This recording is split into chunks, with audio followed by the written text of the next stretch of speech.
Well, greetings, everybody. Welcome once again to the Rec Poker Podcast. I'm your host, Steve Fredland, and we are officially sponsored by Running Aces Casino and Racetrack in Forest Lake, Minnesota.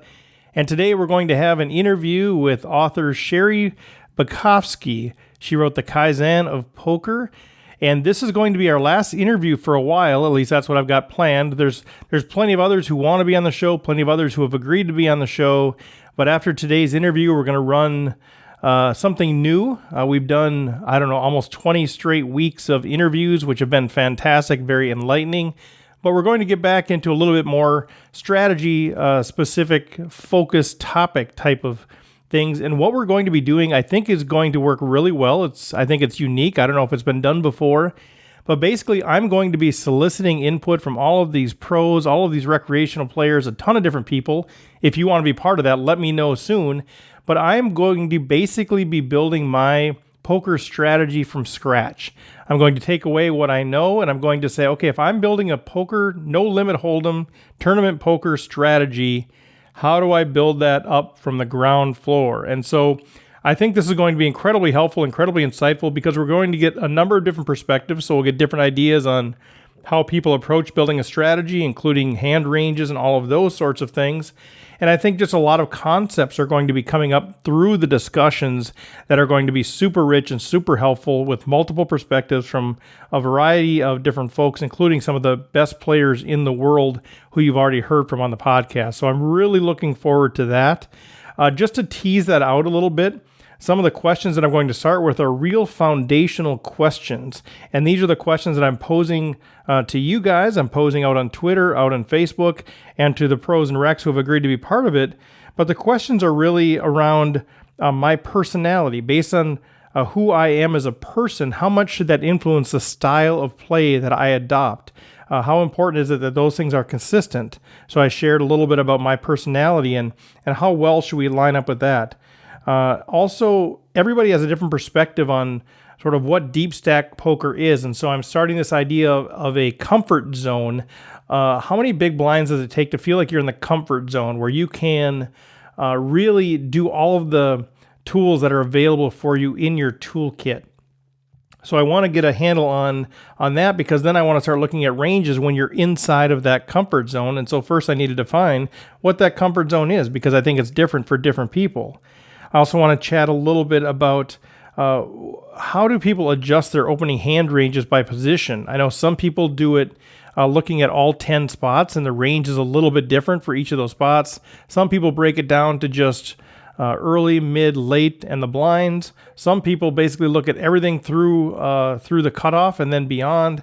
And so I want to get a handle on what are people doing, what are they thinking about it, what are the pros and cons of the different approaches, and then I will adopt one of those approaches to move forward on. And then finally, I want to get into a little bit about assuming we're in the comfortable stack range and then we're under the gun. I want to start talking a little bit about what percentage of the hand should I be opening under the gun in that situation.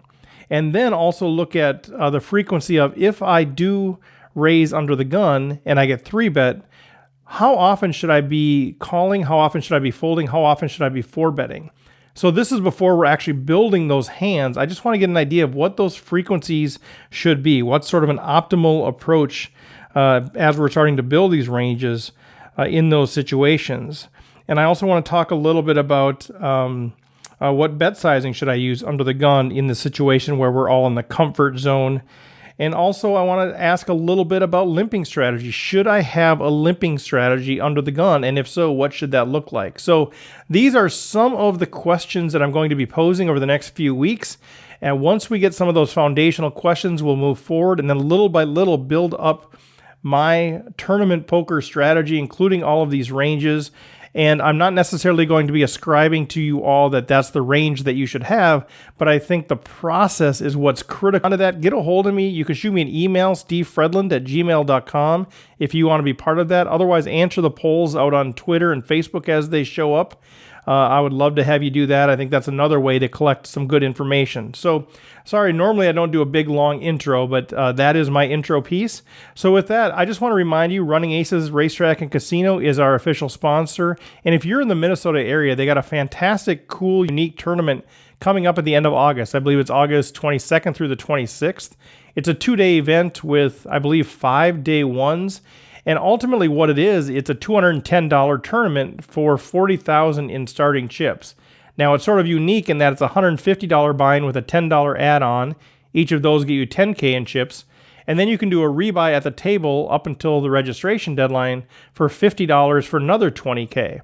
So you could pay $210, get $40K up front, or you could space that out and take the $20K anytime up until the registration deadline. And this is a tournament that we talked a little bit about with Chris Fox Wallace a couple of episodes ago. So if you want to think about strategically how do you approach that, take a listen to that episode. But Running Ace is doing some cool, unique things. I think that's going to be a pretty big field. I'd be shocked if it was less than 500 or 600 people. I actually asked the tournament director. He said the over-under that he's thinking about is around 550. So I think it's going to be a nice tournament. They got a 50,000 guarantee, which they'll blow that away. I'm not worried about that at all. So check them out, Running Aces. The website is runaces.com. And also you can get our podcast right through them as well, runaces.com/recpoker. So thanks to John and Dan and all those cool guys there. Fantastic crew. So with that, I want to introduce you to author Sheree Bykofsky. Well, everybody, thanks for hanging with us here. I am here with Sheree Bykofsky, who is an author, a poker player, written a ton of different stuff, has some really cool experiences, and I know you're going to enjoy this conversation. Sheree, first of all, thanks so much for reaching out and for joining us on the show. Thank you so much for having me, Steve. Now, where are you calling in from? Atlantic City. I'm a New Yorker, but I live in Atlantic City now. So you're a poker player living in Atlantic City. That seems like more than just a coincidence. Well, yeah, I used to play in New York City, and the games got raided. I used to teach at NYU. I'm a literary agent. I'm an author of over 35 books, and I used to go play poker at night in the clubs in New York. But the second time when the police raided the game, and the policeman looked at me and said, "You ain't lucky, are you, hon?" I stopped playing poker in New York and thought, where can I live near New York? And Atlantic City seemed like the best decision, and it was a great decision. And so you're more than just a, poker's kind of fun whenever I can make the time for it. You're a pretty serious poker player. Yeah, I consider myself a pro. I declare it. I've won a lot of tournaments. And so I'm a literary agent by day and a poker player by night. But I take it very seriously, yeah. Because I was reading through your bio and looking at some of the stuff online, and I'm trying to figure out, okay, where does she spend most of her time? Because it seems like she's living about 4 full-time lives. So you're so you're saying a literary agent is job one. You also play poker at night, but you're also, you've authored a number of books yourself, very eclectic books from what I'm seeing. Are you still actively writing a lot, or have you moved more into the representative side full time? Well, I've represented almost 1,000 authors over the years. Many poker authors, Phil Hellmuth, Mike Matusow, David Apostolico, Gary Carson, on and on. I think about 12 poker authors. And I recently represented Johnny Campus. Vegas or Bust is his new book by ECW, same as my publisher. The last book I wrote, The Kaizen of Poker, is about my 35th book. It may be the 4th poker book I've written. I think it may be the last book. I like concentrating now on, I'm just so happy with it. So I like concentrating now on playing, improving, being a literary agent, and just enjoying life. Okay, so we have to talk a bit about the Kaizen of poker. So, I come from the business world, so I understand Six Sigma and continuous improvement and these sorts of things. I haven't read the book, so that's my acknowledgement to you. But I'm super intrigued by the title. And do you give us a little bit of an overview of what are you unpacking in that book, and how are you applying some of these continuous improvement, theories and practices into poker? I really appreciate your question. The idea is that the book is for people of all levels, beginner, intermediate, and expert, because whatever level you are at, you can always improve.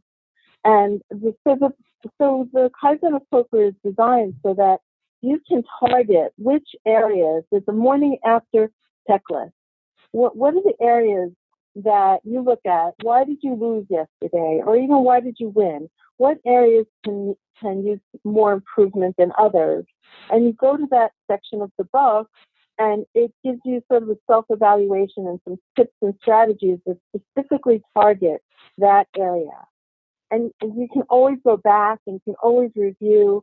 I really put the kitchen sink in the book, and it was based on secrets the pros won't tell you about winning Hold'em poker, which I co-authored with Lou Krieger. May he rest in peace. He was such a dear friend of mine. Yeah. Did you know Lou?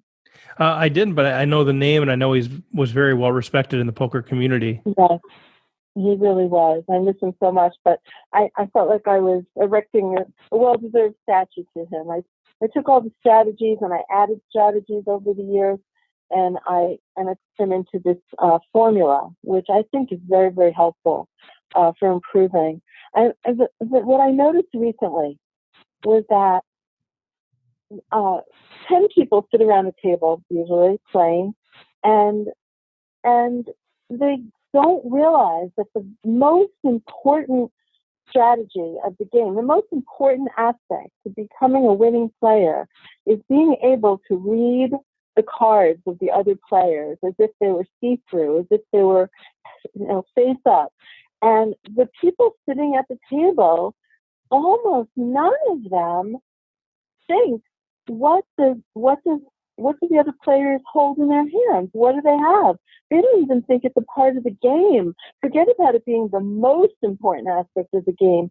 They are on their radio, they're reading their books, they're chatting, they're talking, they're showing their cards instead of seeing what the other player was betting with. Like, they couldn't care less what the other player's ranges are, what they're holding. And they can play, they manage to have a social evening out, they may even win, but they don't realize that in order to get better, in order to be a really good player, you must pay attention to the reading the other players, their tells, their cards, their patterns, their betting patterns. It's amazing to me. And when you finally get to the moment where you're really good at knowing what the other people are holding as if their cards are face up, you feel like you're powerful, like you have ESP.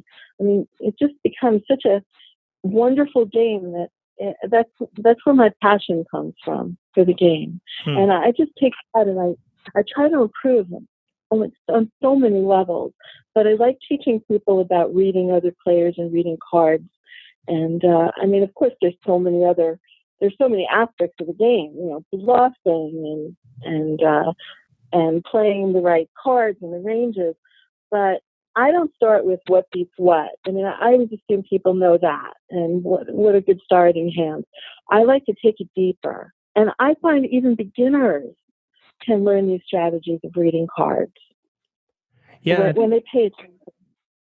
I'm sorry. Yeah. And I think that's one of those things that, especially the beginning players, where, they don't necessarily, they think about what they have, right? So they say, okay, I've got top pair, top kicker, I have two pair, and they're thinking about it from a purely, this is what my hand is, not even on a relative basis relative to the board. They're not thinking about what the other players have. And when they start thinking about what the other players have, sometimes what you hear is somebody says, well, I put you on ace king. And yeah, they think everyone has a pair or ace king, and that's right, it. exactly. Or I figured you had jacks. And I think this idea of helping. One of the things I'm trying to do is help our audience, the people that aren't there, and a lot of you already are there, but helping people say, moving from not just your hand but to the other person's hands, and not just putting them on one single hand at the river, but this idea of hand ranging initially and then allowing that to funnel down to a hand range at the end versus saying, well, here's the one hand that I put you on. I'd love to tell you two stories. One from yesterday and one from and one from a couple of years ago. Let me start with the one from yesterday. There was a man in a poker room upstate New York.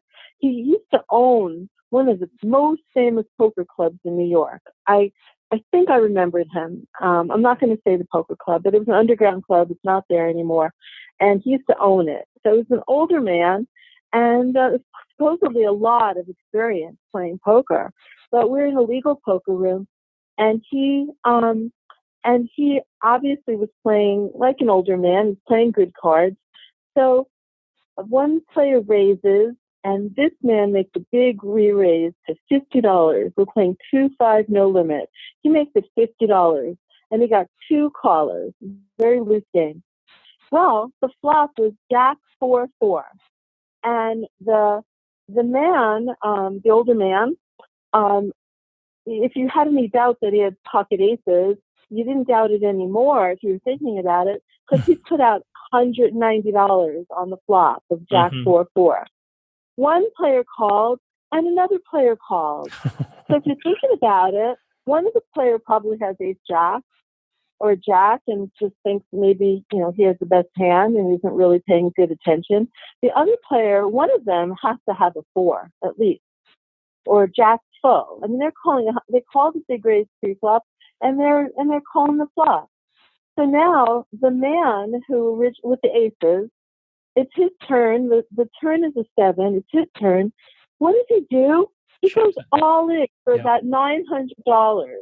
Like, we've got to know, if you gave it any thought, that unless both of those other players are total morons, one of them is very likely to have either a full house or a 4.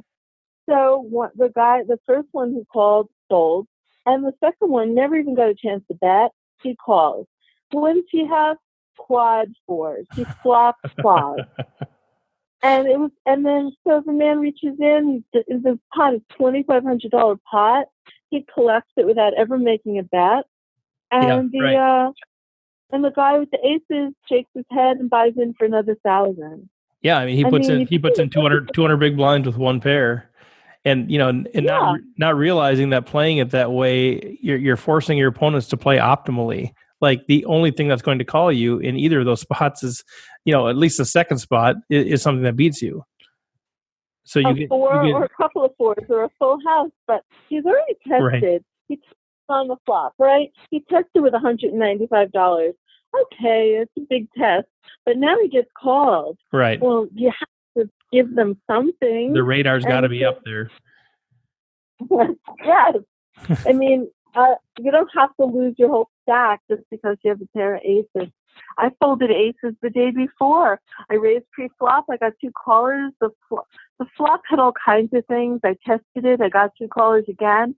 And on the turn, everything beat me. So one guy bet, the other called, I folded, and they both beat me. One had 2 pair, and the other one had a save. Of course, you fold aces.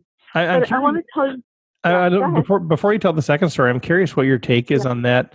I have a tendency to believe that part of the reason people overplay pocket aces, besides just overvaluing the hand and not knowing what the other players have, is there's something psychologically in that where we hate to get beat with our aces, but there's something in us that if we get beat with our aces, we somehow feel justified, or it's going to be a bad beat story that we can tell our fellow players.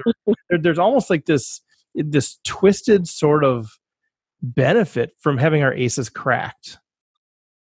That's a little funny. I actually never heard that expressed. So because people are so excited to tell you that their aces got cracked. I mean, they're devastated, of course, but I don't know. There's just some sort of a twisted thing, or if it's a player that tends to be, man, I'm the most unlucky player ever, and see, this just proves it. There's some.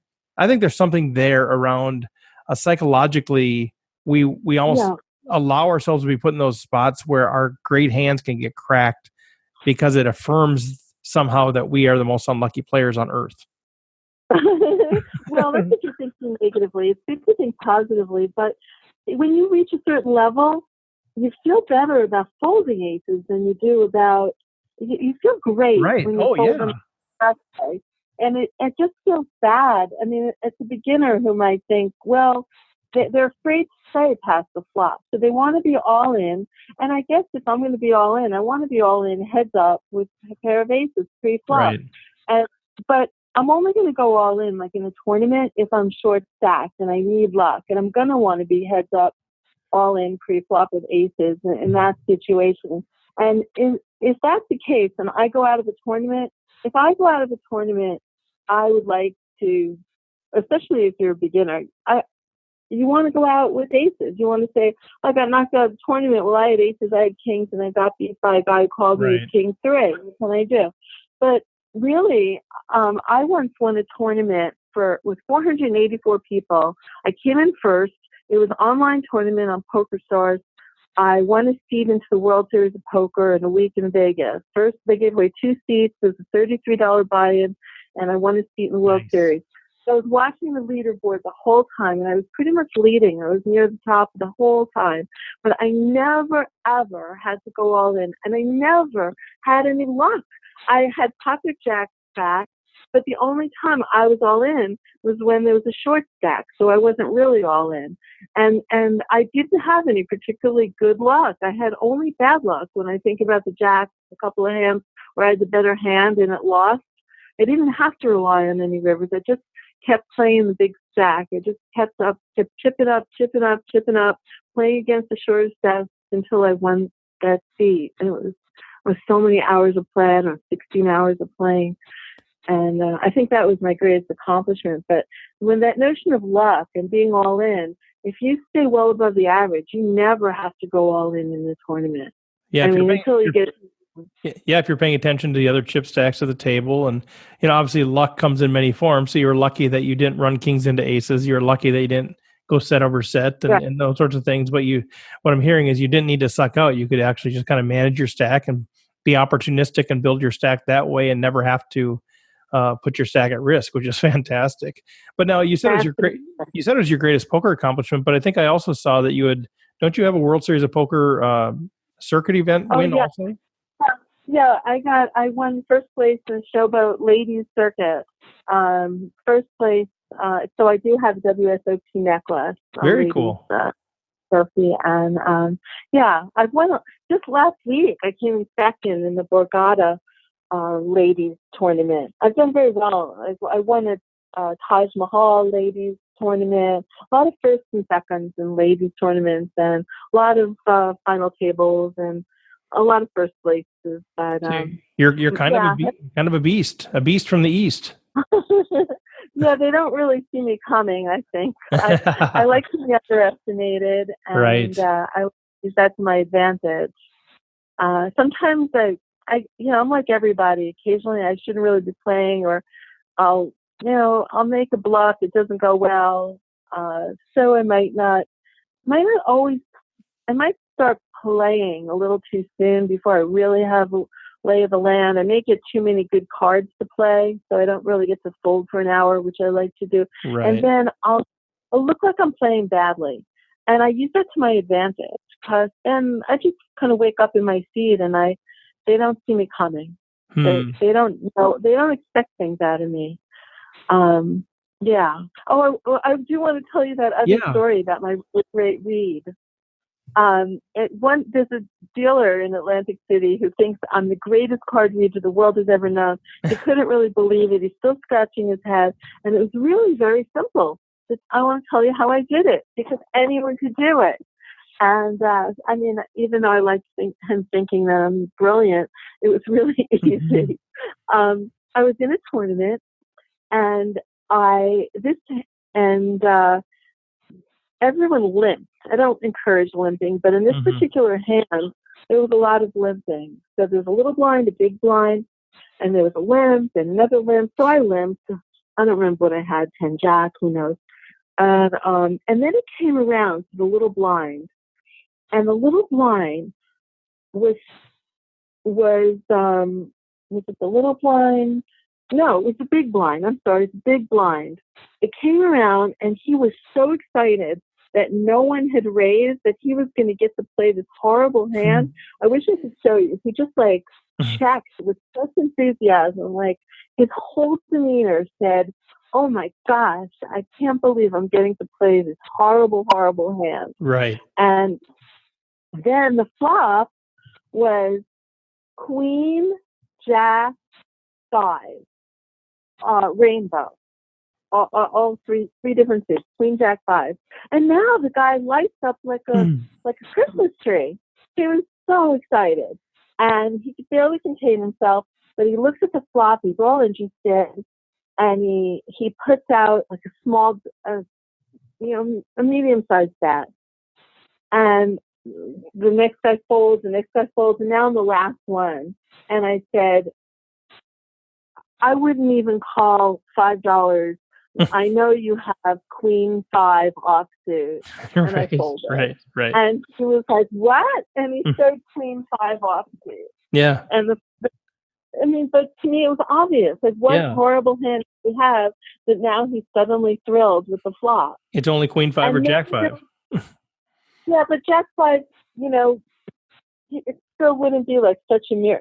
He doesn't have Queen Jack, you know that. Right. Yeah, he could have Jack 5, but Queen 5 somehow feels worse than Jack 5. So he thinks you're a miracle maker, and all you're doing is saying, well, just apply a little bit of logic here. What would you be excited to see a flop for free with, and then get excited about that flop where you light up? I mean, there's not that many hands that fall into that category. I mean, it can't be queens, it can't be jacks, it can't be pocket 5s, because it can't be Queen Jack. So what could it be? I mean, it's not going to be Queen 7. It's got to be Queen 5 or Jack 5 at most, I think. Exactly. And the other one I said Queen 5, but nobody else was paying attention. I mean, that's all I was doing was paying attention. And that's what people don't do. So that's why I like that too. Oh, that's fantastic. I'm curious, when you think about things like that, I want to get back to the book a little bit. So the Kaizen of Poker, and how it relates to that. So one thing I heard you say earlier was, I forget what you said, the morning after situation where, you just bust a tournament, or the next day you're reflecting on that tournament, and you said, you kind of figure out where things went wrong. And then that book, you can kind of go to those sections of the book and get some tips on how to improve that. I'm curious, does the book itself help you identify where your holes are, or is it more of a toolkit for, once you know where your holes are, this can help you fill them more effectively? No, it definitely helps you to know what they are. Because if you look at each thing, you can apply it to yourself. There's a list of characteristics of bad play and characteristics of great play, skills of great players and characteristics of bad play. So, for example, characteristics of bad play: keep doing things they told themselves they would never do again. They always play with the same, with no variance or nuance. It's very important to not be consistent. That's how I was able to win the 484 players online. I didn't even get to see tells, but people bet with consistent betting patterns and consistent amounts. And I just took really great notes when I played online. So I played for several months online. I had notes on everybody. And when I got switched to a new table, I had notes on half the players there. Set you up for a really good strategy against the players. But they only play their cards instead of watching the opponents and gleaning information. They play feeling punches, dogs, birthdays. They play nearly every hand to fit or fold. They play the same cards the same way, regardless of the table position. They win Oscars for bad Hollywood. Right. And then some good things you can do. Your game strikes the perfect balance between art and science. You only play when you are rested and alert. When you know whether you're rested and alert, you try to assess other players' skills and styles as soon as you arrive at the game. You fold a lot. The one who folds the most wins the most.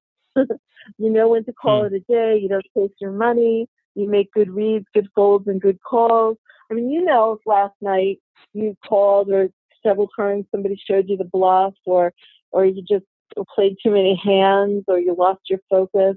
I mean, if you don't know and you look at the list, you'll identify. I mean, Right. if you're honest with yourself, you Well, can that's identify. what I was going to say. If you're honest with yourself, I'm pretty convinced that one of the biggest characteristics that you can have in order to become a better player, in addition to reading books like yours and picking up the skill set and those sorts of things, is a humility and an honest self-assessment process. I think so many players just say, "Well, I'm just unlucky. If I wasn't so unlucky, I'd be the best player on the planet." And certainly some people seem to be luckier than others, but I think what separates the great players from the also rans is this ability to be honest about your play and to be humble and say, "Boy, I think I messed that up again." I mean, what's your take on that?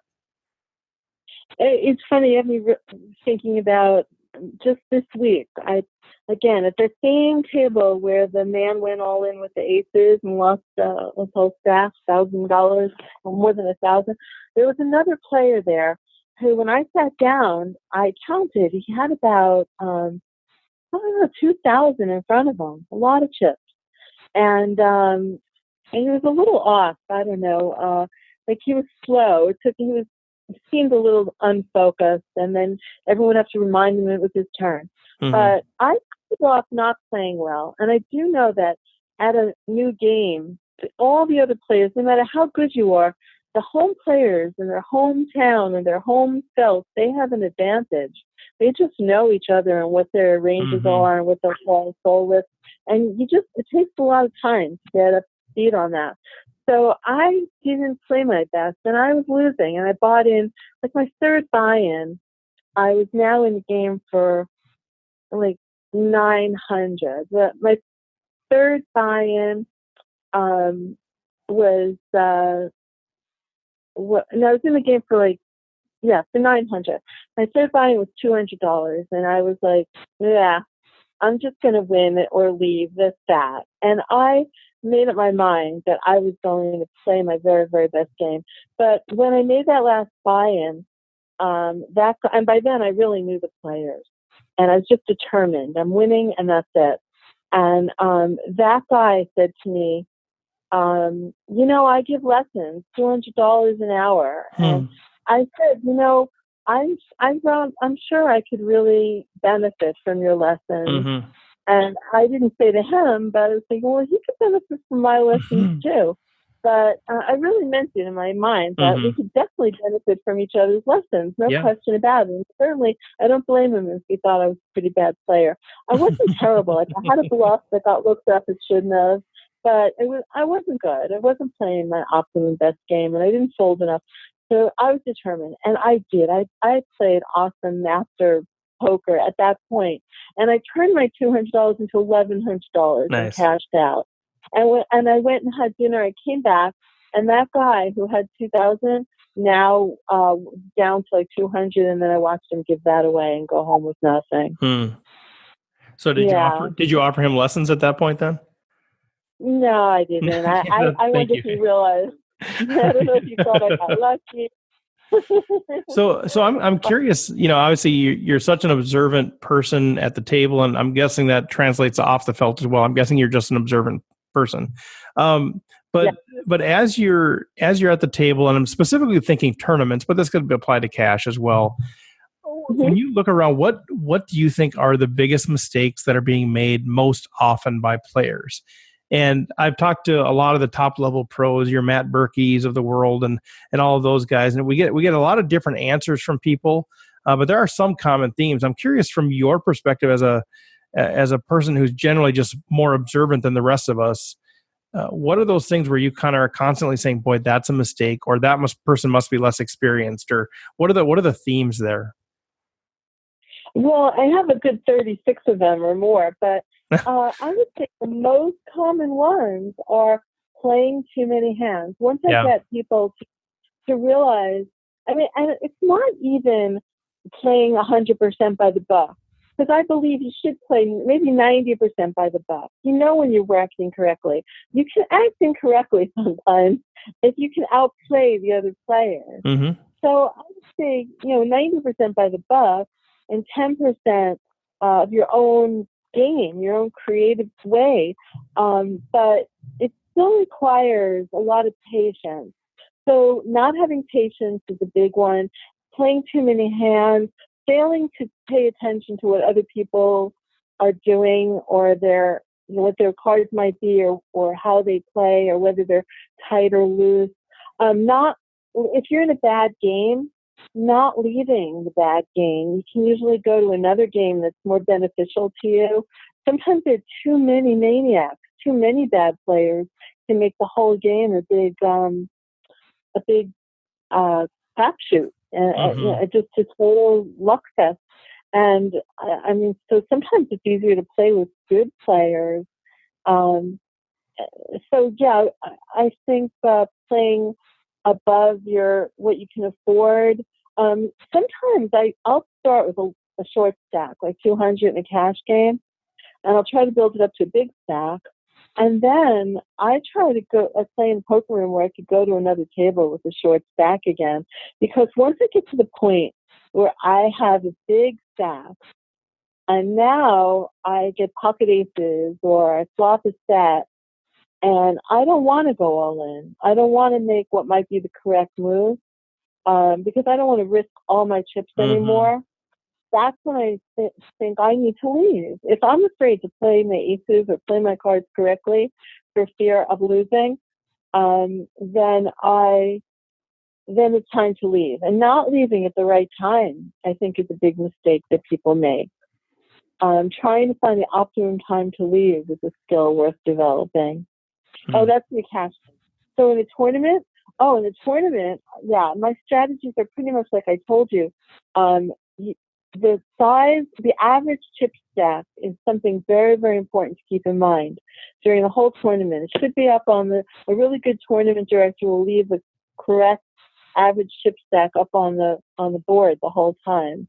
But if not, you can sort of guess how many tables, how many starting chips, multiply it by the number of players, and figure out your average chip stack and stay above the average to try to chip up. Try not to go all in unless you have the nuts and you want to double up, or they have a really short stack. You want to make them play for their whole stack, and you probably have them beat, or you probably can get them to fold by putting them all in. That's good poker at a tournament level. Never giving it up to luck.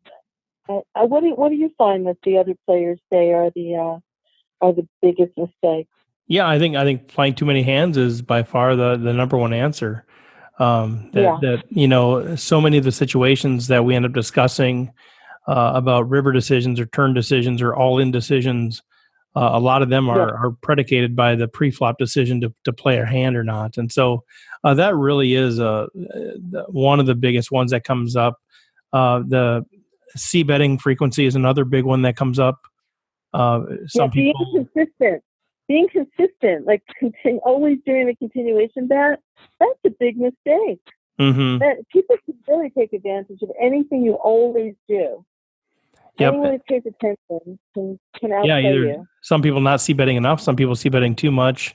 Those are big things. And then bet sizing is one that comes up quite a bit. That one's interesting because you get different pros that have different perspectives on good bet sizing. But generally, bet sizing errors is one. Almost like your pocket aces example, where you're just betting. It's just a bad play to go all in there because you're not going to get. You don't want ace jack to fold. You don't want pocket tens to fold. You don't want pocket queens to fold. Right. And so you're not going to get any value from those hands that you're beating that would otherwise call a reasonable bet, and you're going to only get called by the hands that are beating you. So it's just such a bad play. But bad players don't see it that way. They just say, "Oh, I got super unlucky." Well, true, your aces did get cracked, but the whole debacle of losing your stacks never should have happened. So exactly, those sorts of things. It wasn't unlucky. It wasn't. You can go away feeling that. You could say that, but you're lying to yourself if you say that. It was unlucky to have your aces cracked, but it was, I guess, poor skill that caused you to lose your entire stack. It usually is. Yeah. Unless it's like a one-outer. Of course. yeah, somebody draws out Right. quads and you're all in it correctly with your full house, aces full, which happened to me in the Oh, biggest game I ever played. yeah. But I walked away from that game. I walked away from that game a winner. Yeah. Yeah, swapped aces full of queens and the guy turned quad queens. Yeah. I tricked him into putting me all in. That was a 10-20 no limit game. It was the biggest Yeah. game I played. But I was so proud of myself. I didn't give up the game. I bought in again, and I ended up a winner. I couldn't believe it. Well, it's a game of decisions, as you all know, and I think if you continue to make the right decisions over the long run, that's going to be in your advantage. But there's, if somebody gets a one outer, it's a 2% chance on the river. They're supposed to win that 1 out of 50 times. I mean, not only are they going to, but they're actually supposed to. That just happened It's to be their true. time. It's kind of a Exactly. statistic thing, or people get it in as an 80-20 favorite. They get it all in pre-flop with aces versus kings. Well, you're actually supposed to lose that 1 out of 5. If you're winning more than 4 out of 5, you're beating the odds. Like, you are supposed to lose that one. But people don't really grab that statistical side of things. And the other No. one of the other big things that is a common theme, I think, for people is they say the less experienced players don't seem to have a plan. So they raise pre-flop, then they get 3-bet, and then they go in the tank. They have no idea what to do because they weren't expecting it. Or they continuation bet and they get check raised. This idea that, I have no idea what to do now, and they're kind of trying to figure it out on the fly, versus the more experienced players are going to already know, I'm going to bet fold, bet 4-bet, whatever is going to happen there. They kind of already have a plan. And they also, the bad players will chase too many flushes, chase straights when they're not getting the right odds, and also when they're not drawing to the nuts, they'll be drawing dead to the second Right. best. Terrible. And also, people, when they learn how to bluff, they'll bluff too much. Or Right. Really, really tight players will never bluff. That's just as bad. I don't know which is worse. Right. But being consistent is very, very bad. That's right up there with playing too many hands. Yeah. So Always doing the same. if I ever write a book, one of the chapters is going to be called "Drawing Dead and Getting There." Exactly. That's one of my favorite things to do is to chase the nut flush on a paired board and get there when they already have the full house. Exactly. Well, so I'm curious. Oh, go ahead. I was going to tell you about another really funny read, a good story that tells. If you want to hear another one? Yeah, let's go. Okay. Yeah, I think it's a cash game. Yeah, and there was a really tight man, older man again, the kind of man who never ever bluffs and who always limps with ace king, and then always tries to be tricky after that. Otherwise, they never play hands, especially under the gun. So if they raise, they know everyone's going to fold. So if they have aces or ace king, they limp. And you can pretty much profile people who are going to do that, who are going to play like that. And they always do it. So that's what the situation was.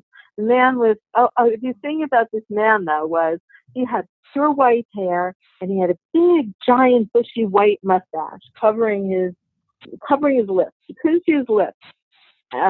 You hardly see his lips under this mustache. He had dark sunglasses and he had a hoodie.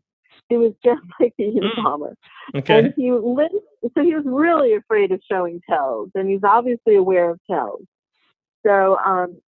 So he limped under the gun. Immediately, of course, I said to myself, pocket aces, red flag, pocket aces, I folded. Right. I don't even know what I had.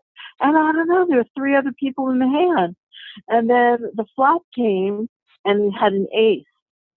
And I don't know what else, but there was an ace on the flop.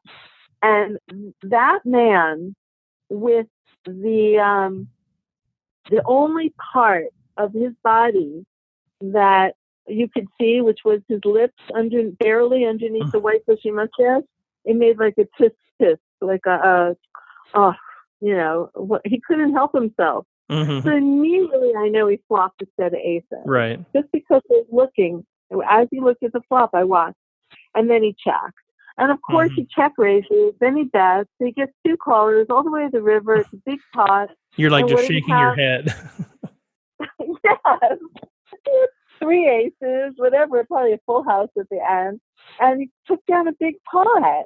And if anyone had just looked at his little mouth make that tisk tisk like I did, how could they lose one chip to him? So that's how bad players are, or how much better they could be if they just do a little bit of scouting and paying attention.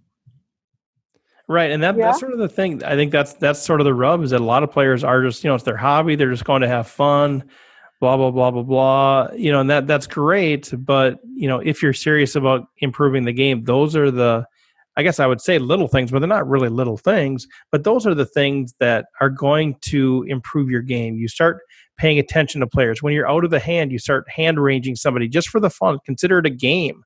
Think, okay, I'm just gonna. I'm out of the hand, but I just want to see this guy opened under the gun +2. Let me just practice hand ranging here and hope it goes to showdown so I can see how I did. Those are the things that are going to move you exponentially from where you are to the next level. And I know a lot of us recreational players always say, well, I don't have time to learn the game. I don't have time to watch videos, read books. And that's actually a pretty fair assessment for a lot of us, because we're working full time, we have families, those sorts of things. So then that to me is even more reason when you go play to maximize that time that you have at the table to not just play, but to learn. Exactly. It's a game within a game. And why be there if it's not interesting to you?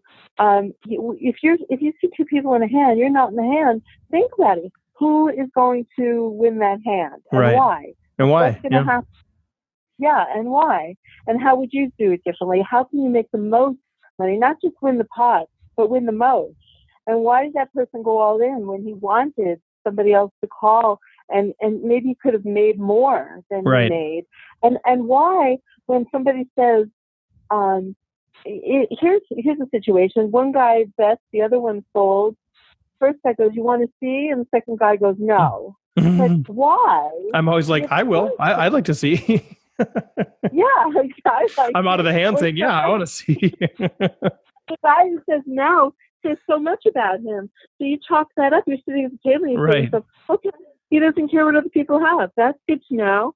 Which means he doesn't know how to use it. He doesn't know how to use it. He doesn't pay attention. He doesn't care. He's just playing his cards. Good. Right. I'm going to play him like that. And then also, one player bets, another player folds, and I'm sorry, one player bets, another player calls on the river. And the hand's been really interesting. And everyone's wondering, what is it? And the second player, flips his cards over. So excited. He shows you his 18. And the first one looks and says, oh, and folds. Yeah, I know. It drives me nuts. Yeah. But then, of course, you get information about that second player, but you already knew they were terrible. Yeah. And I do love being that first. I do love being that first guy when it goes bet call or just goes check on the river, and the second person shows their hand. And if I lose, I don't have to show. I mean, I love being in that spot. But it's interesting when you're the last one in that spot. So many times, if it goes check on the river, the first person doesn't want to show their hand, but I just sit there and wait for them to show it. And I always, I'm not trying to be that guy, but you either need to muck or show your hand. If you muck, that'd be great, because I don't have to show. But, I know but don't get angry at me for waiting for you to flip over your hand. Exactly. People do get mad at me. It's like, don't you realize that was rude or blah, blah, blah? No, I don't realize any such thing at all. It's the rules. Like, you know what I tell them? If they bet, I've gotten very, very good at making good calls on the river, good calls and good calls. But it's wonderful to make a good call. If you read them, they make a big bet, and their big bet says they want you to fold. And you give some, sometimes it's a tie, but you can see you're pretty sure they were on that flush draw and they missed. Yeah. And now they make a big bet and they think they can get you off it because you've been playing pretty tight. Yeah, I'll make that call and wow. And then I was going to say, people are amazed that you made the call, but you're like, well, it was actually pretty straightforward because it went check on the turn. The river was a blank and they fired big. It just doesn't seem like that card could have helped them. And why didn't they bet the turn if they were already ahead? And so you make a hero call, and sometimes you're wrong, but when you're right, people are just like, oh my gosh, that's amazing. And it's kind of like what you had said earlier. It was sort of a pretty easy logical puzzle. And you know what they'll do? They'll hold on to their cards and they'll say, this is what I remember what I was going to say. They'll hold on to their cards and they'll say, oh, you got me, or Right. something like that. Yeah, show me then. And then they'll hold their cards. And they'll say, Mhm. no, I say to them, feel free to muck it. Yeah, exactly. Feel free. So you can show or you Especially can if I mock. Yeah, you have two choices here. They'll say good call. Okay, well, let's see then. Yeah, feel Because I free only to called muck you it or because I only called you with king high, so it might not have been a good call. Show me your pocket twos and you can have the pot. Or muck or muck them, which would be even better. Yeah. Yeah, I like to say feel free to muck it. But even though I do want to see, I kind of know. I don't care if other people see at that moment, truthfully, because I know and I just want to be right. Yeah. Well, unfortunately, our time's already starting to run. This time is going by super fast, Sheree. But I'm curious. You've got some other poker books. Let's quickly talk about those as well. So, the Kaizen of Poker is your latest, I believe. But you also have Secrets of Pro. Yeah. Secrets the Pros Won't Tell You About Winning Hold'em Poker. The Rules of Poker. Yeah, no, we don't. Yeah, tell me a little bit about the others. Yeah, I am the author of many, many books, including 3 other poker books, but they're out of print. So they are? Okay. Kaizen of Poker is the only book that's still in print. When this publisher, ECW, fabulous publisher in Canada, when they gave me a contract for this book, they asked me to have the other one put out of print because they didn't compete. So it was a good year or two in between, and so those books are no longer available. Okay, so another book I wrote is The Complete Idiot's Guide to Getting Published, but that's on a totally different subject, unless you want to publish a poker book.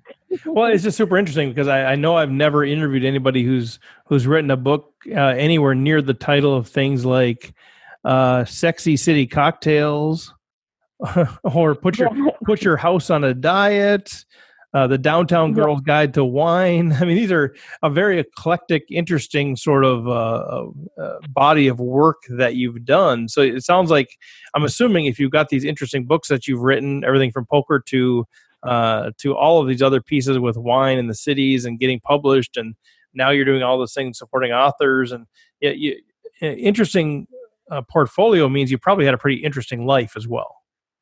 Oh my gosh, yes. And as a literary agent, people always, they query me with their memoirs. And I always say to myself, if their life isn't half as interesting as mine has been. And it's been a pretty charmed life too. But I don't write my memoir because it takes a different kind of writing. Maybe I could do it, but I think I'm really good at writing expository. I'm really good at grammar, and I speak good. I good speaker. I could speak, but but it's still the kind of writing that you need to write a memoir. You need to be able to express things in a way that no one else can express them. No cliches. Every sentence you write should be so unique and so interesting, and it's exhausting. It takes a special kind of a skill, and I don't know if I can do it, but I don't think I want to. It's a lot of work. Writing is a lot of work. It's interesting that you say that. I think even just your comment there gives me insight into why you're probably a very good poker player. Just that self-awareness again of saying, I just don't know that your limitations. Yeah, I just don't know that I'm good at that, and being okay and confident enough in yourself to say, yeah, that's not a strength area of mine. I think that's an important part of poker as well, to be able to say, you know what, I've got a really good buddy. He's a recreational player, and he talks about his limitations quite a bit. He'll say, I'm just not comfortable playing post flop out of position. Do I want to get better? Of course I do. But he recognizes that about himself, so he can adjust his pre-flop decisions and some of his post-flop decisions around that discomfort. Yeah. And I think that's an incredibly great gift for him as a player, because he's honest and confident enough to be able to say, that is a weakness of mine. Yes, I need to work on it, but I'm not going to keep putting myself in a situation to fail when I know that's a weakness. he's a much better player than the guy at the table who goes, "You called my raise with Jack 3, and then you flop jacks and threes, and then you bet, and then I called and you bet, and I called and you bet on the river, and I called again. But you with your Jack 3, you were terrible. You're a horrible player." Yeah, the man who thinks his better cards should always hold up, and you should always do what's going to make him win. And then he speaks vocally, and he'll speak about bad players. Oh, Right. You're in every hand. Oh, you call every raise. Right. I mean, he's the one who's bad, much worse than the guy who calls every raise. Yeah, the guy with Jack 3 just smiles, stacks your chips, and says, "Yeah, I'm pretty bad." Yeah, exactly. Keep the ruse going. The pre-flop raiser, the guy who raised, or imagine telling Doyle Brunson, Right, you raised with 10 deuce? How could you? You're horrible. Well, Sheree, this has been delightful. It's been a pleasure getting to chat with you and get to know you a little bit. I'd like to know, how can people connect with you? I don't know. Do you have a social media presence or a website that people can go to either find out more about the Kaizen of Poker or just your other work? Thank you. I do have a website, and I am the only Sheree Bykofsky in the world, but Sheree is spelled Sheree. And right. My website is Sheree B, Sheree, B as in Bumblebee, EE. Nice. Sheree B at ShereeB.com, and my email is ShereeB@AOL.com. Oh, nice. Okay. Very easy. Yeah. Easy peasy. Well, thanks again for your time. I'd love to hear now. Then the next thing that we need to hear from you is get your name on a World Series of Poker bracelet. Oh, that will happen. I bubbled in the World Series. I won my seat twice, and the second time I made it to the evening of the third day. I was an hour away from the money, and the main event. Stack. The main event. I was an hour away from the money with a big stack. And I played hands instead of leaving and waking up in the minimum cash situation and then playing. So I said, I came here to win, and I had big hands, but it was a mistake. So that was me. It was a mistake.